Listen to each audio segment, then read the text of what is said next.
В единственный в республике спецкласс для ребят с расстройствами аутистического спектра на базе детского сада номер 50 в Ухте поступило уникальное оборудование для сенсорной зоны.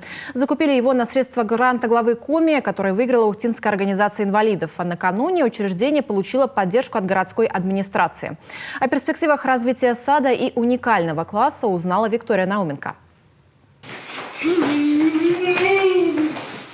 Нравится тебе эта штука? Да. Классно. Первоклассник Алеша в перерыве между уроками с удовольствием прыгает в ярком матерчатом чулке.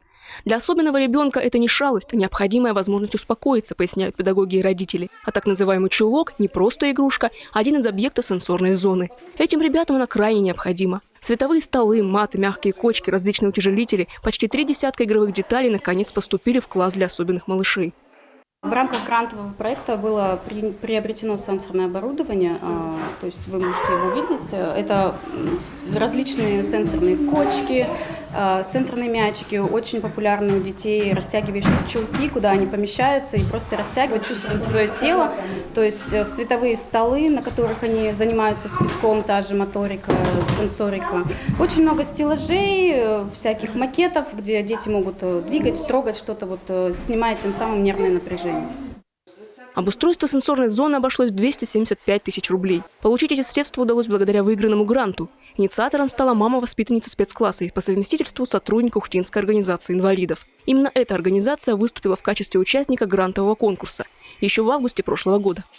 Решение было принято по просьбе нашего специалиста, это одной из мамочек ребенка с инвалидностью, с аутизмом, Агарковой Натальи.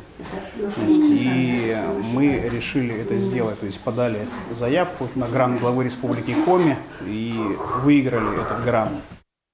Уникальный класс на базе детского сада номер 50 открылся в этом учебном году. Это детский сад компенсирующего вида, который посещают малыши с особенностями. Здесь 2 группы для детей со сложными дефектами, 2 для ребят с задержкой психического развития и 1 для тех, у кого есть нарушение речи. Наличие особого класса позволяет детям мягко перейти из детсадовской среды в школьную. В июле месяце главой города было принято решение о дополнительном финансировании на приобретение и укрепление материально-технической базы данного образовательного учреждения. Беспрецедентная сумма в размере 3 700 000 рублей была выделена на то, чтобы для наших деток были созданы особые условия. Пришло нам новое оборудование, мы наполнили нашу развивающую среду, и сейчас мы с педагогами буквально вчера разговаривали, мы понимаем, что эта среда, она просто нам в помощь для реализации нашей адаптированной программы. И я думаю, что успехов мы, конечно, добьемся, детки наши получат все, что нужно. И у нас, конечно, в перспективе открыть еще одну группу.